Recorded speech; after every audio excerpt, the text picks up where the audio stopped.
Start करेंगे class 12th maths का exercise 3.2 matrix से। ठीक है, तो इसमें फर्स्ट क्वेश्चन जैसा कि गिवन है, तो इसमें कुछ नहीं करना, ए बी सी आपको गिवन है, ए प्लस बी कर दो, एडिशन कर दो, मैट्रिक्स का एडिशन करना है, सब्ट्रैक्शन करना और मल्टीप्लिकेशन करना, दैट्स इट। ऐसे क्वेश्चन नंबर 2 में करना है और ऐसे ही आपको सेम एज क्वेश्चन नंबर 3 में करना। थर्ड क्वेश्चन कह रहा है मल्टीप्लिकेशन करना है, तो आपको एडिशन सब्ट्रैक्शन कब पॉसिबल है, जब उसका ऑर्डर सेम हो तब। और मैट्रिक्स कब पॉसिबल है उसका मल्टीप्लिकेशन, जब उसका रो और उसकी कॉलम इक्वल हो तब हमारा मल्टीप्लिकेशन। जैसे हम सेकंड क्वेश्चन की बात करें तो इसमें रो फर्स्ट है तो कॉलम भी फर्स्ट है, फर्स्ट रो है, रो फर्स्ट है, देखो यहाँ से रो फर्स्ट है तो रो उसमें भी रो फर्स्ट होनी चाहिए। देखो यहाँ कॉलम है ना फर्स्ट, ऐसे हो जाएगा। और ऐसे आपको सेकंड थर्ड ऐसे सारे मल्टीप्लिकेशन करना है।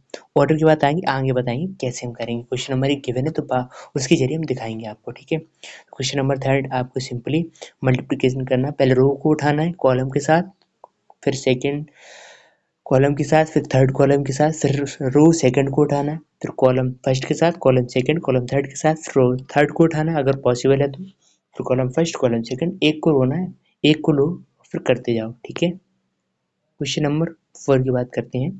क्वेश्चन नंबर 4 ये कह रहा है, जैसे ए बी सी आपको गिवन है तो सिंपली आपको क्या करना है, उसका मैट्रिक्स ऐड कर देना है, ए प्लस बी और ए माइनस सी करना है, अलग अलग कर देना है।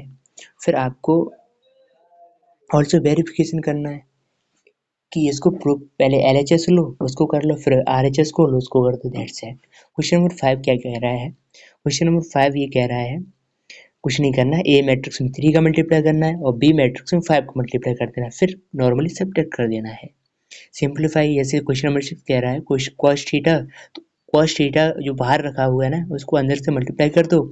ऐसे साइन को अंदर रखा है, बाहर रखा है तो उसको अंदर से मल्टीप्लाई कर दो, जो मिले सबके साथ करना है। ठीक है, फिर जो फाइनली बनेगा उसको ऐड कर देना, दैट्स इट। जैसे क्वेश्चन नंबर 7 कह रहा है एक्स एंड वाई, तो जैसे एक्स और वाई की वैल्यू गिवन है x plus y, x minus y, तो इसको ऐड कर दो। ऐड करने से क्या होगा, बाई से बाई कैंसिल हो जाएगा, 2x, तो x वैल्यू मिल जाएगी, फिर धीरे धीरे आप बाई के निकाल दो। ऐसे क्वेश्चन नंबर 2 करना, नॉर्मली इक्वेशन को सॉल्व करना है।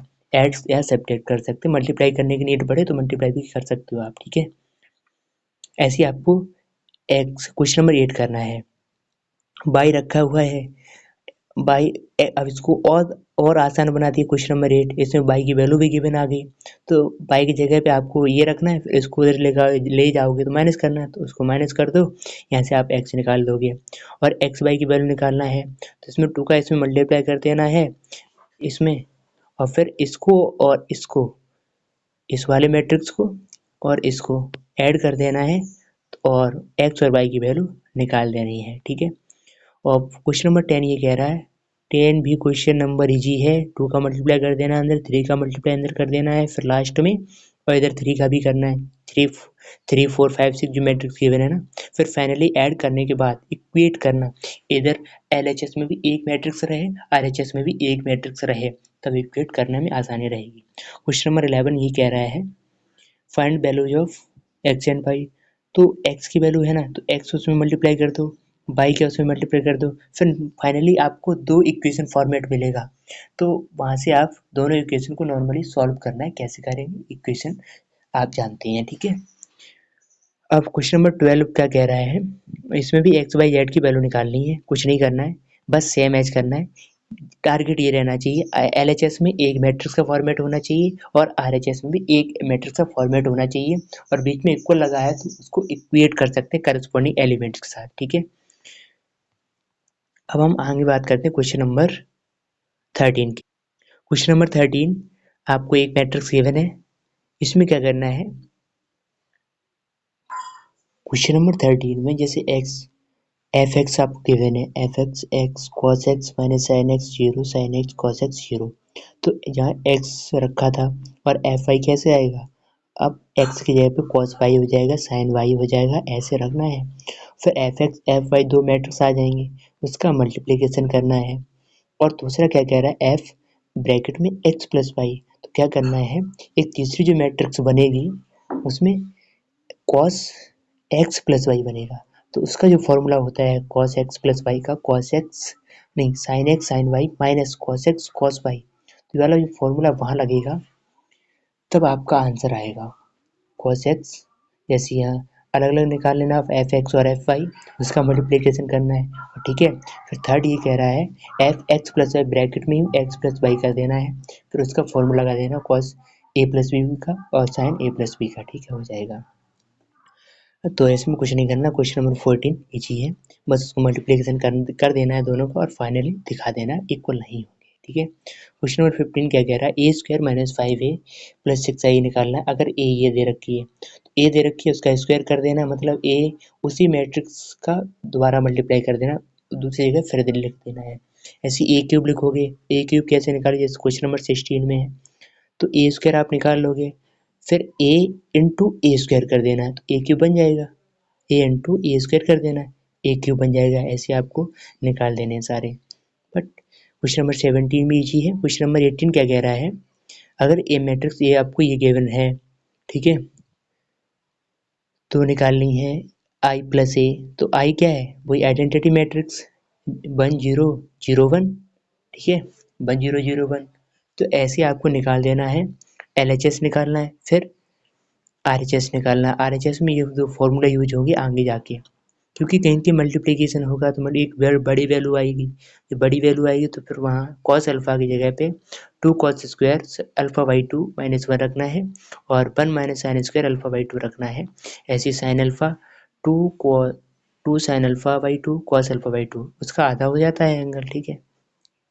क्वेश्चन नंबर 19 बहुत इंपॉर्टेंट अच्छा क्वेश्चन है।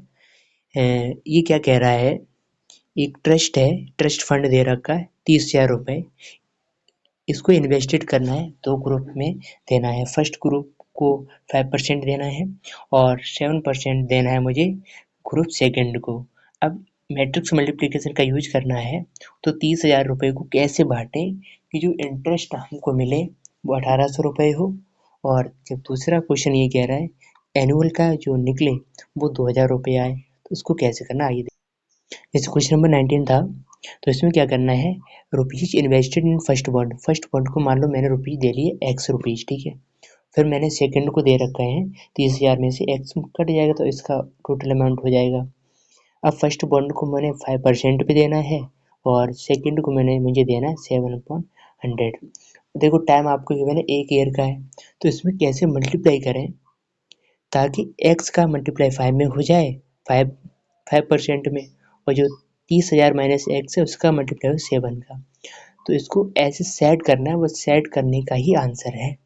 जैसे सेट कर लोगे, जैसे एक्स, अब एक्स 3,000 30,000 माइनस एक्स, तो इसमें देखो सही से बन पा रहा है ना, रो कॉलम यहाँ सेकेंड है, कॉलम रो इक्वल होनी चाहिए। देखो कॉलम यहाँ 2 है तो रो है 2 बनानी, इसका मतलब सही हमारा हो जाएगा क्लियर, एक लाइन में आ जाएगा तो क्लियर ये हो जाएगा 1,800। ऐसे आपको ये करना है, ऐसे आपको सेट कर देना, 2,000 रुपये इधर लिख देना है। वैसे फर्स्ट बॉन्ड को आप इतने रुपए देना, सेकंड बॉन्ड को इतने रुपए देना, ताकि हमारा जो इंटरेस्ट है वो नॉर्मली इतना आ जाए 1,800 और 2,000, ठीक है। जैसे क्वेश्चन नंबर 20 भी यही कह रहा है कि केमिस्ट्री की बुक दे रखी है आपको, फिजिक्स की बुक दे रखी है और केमिस्ट्री की इकोनॉमिक्स की बुक दे रखी है, और एक बुक की सेलिंग प्राइस आपको 80 रुपये 60 रुपये 40 रुपये दे रखा है। तो आपको कैसे सेट करना है ताकि हमारा टोटल जो अमाउंट हो बैठ जाए, तो रो कॉलम वाइज करना है, ठीक है ना। ये ऐसी है, तो केमिस्ट्री बुक इतनी है, तो केमिस्ट्री बुक अगर इतनी दर्जन है तो टोटल इतनी बुक हो जाएंगी 120, केमिस्ट्री की बुक फिजिक्स की 96, इकोनॉमिक्स की 120, ऐसे, ठीक है। सेलिंग प्राइस केमिस्ट्री कितने रुपए, फिजिक्स कितने रुपए। अब मुझे क्या करना है, केमिस्ट्री की संख्या उसके अमाउंट का मल्टीप्लाई करवाना है ना, तो मुझे ऐसे सेट कर देना है ताकि दोनों का मल्टीप्लाई सही हो जाए और उसका उसी के साथ मल्टीप्लाई हो, केमिस्ट्री का केमिस्ट्री रुपये के साथ, फिजिक्स का फिजिक्स के रुपये के साथ, इकोनॉमिक्स का इकोनॉमिक्स के साथ। तो ऐसे ही सेट मुझे करना पड़ेगा, इसको ऐसे रखना है, ऐसे ऐसे भी रख सकते थे लेकिन वहाँ गड़बड़ी हो सकती थी, ऐसे रखना है चाहिए, तो यहाँ से हम अमाउंट निकाल सकते हैं। क्वेश्चन नंबर 20, क्वेश्चन नंबर 21 और 22, ये दोनों क्वेश्चन किस पर बेस्ड है, जब हम दो मैट्रिक्स का मल्टीप्लाई करेंगे तब उसका ऑर्डर कितना आएगा, उस बेस पर क्वेश्चन ये है। तो आइए हम उन क्वेश्चन को ही देखते हैं। जैसे यहाँ पर बताया जा रहा है कि अगर ए वी डिफाइंड है, बी ए नॉट डिफाइंड है, वो क्यों नहीं है, आइए देखते हैं। पहले अगर हम बात करें, ए वी दो मैट्रिक्स हैं, ए का ऑर्डर है एम इंटू एन और वैसे बी का ऑर्डर है के इंटू एन, ठीक है। तो अगर ए वी और बी ए दोनों डिफाइंड हैं तब जब एन के इक्वल हो जाए, यानी कि इसका कॉलम उसकी रो के साथ और उसकी रो उसके कॉलम के साथ अगर इक्वल हैं तो ए वी और बी ए दोनों डिफाइंड हैं, ठीक है। यहाँ एन और के इसकी कॉलम उसके रो के इक्वल होनी चाहिए, तभी हमारा मैट्रिक्स पॉसिबल है, डिफाइंड है। फर्स्ट के रो नहीं, फर्स्ट के कॉलम, फर्स्ट मैट्रिक्स के कॉलम और सेकेंड मैट्रिक्स के रो अगर इक्वल हैं तभी हमारी वो मैट्रिक्स ए वी डिफाइंड है, ठीक है।